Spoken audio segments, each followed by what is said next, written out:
Hey guys, this is Matt Powell.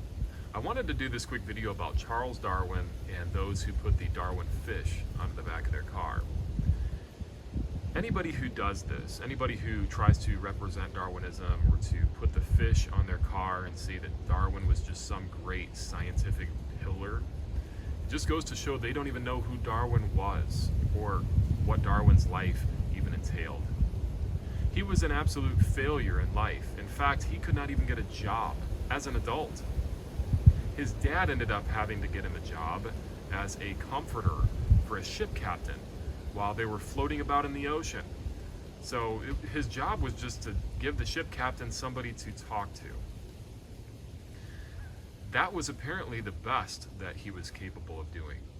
And this is the man that people look to for science today. This is the man who they all ask you, hey, have you read his book? Have you considered The Origin of Species? A man who knew nothing about science, yet is supposedly a pillar of science. And later on in life, he even said, and I quote, "Often a cold shudder has run through me, and I have asked myself whether I have devoted myself to a fantasy."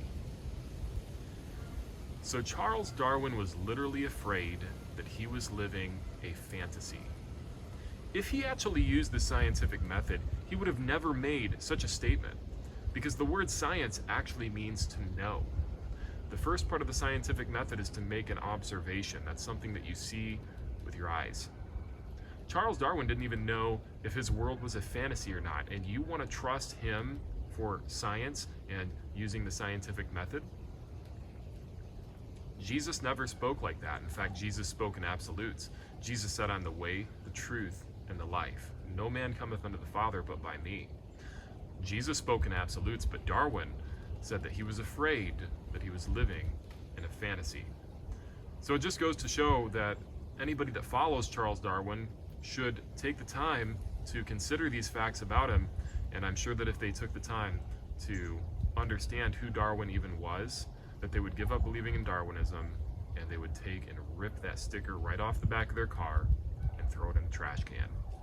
God bless, guys.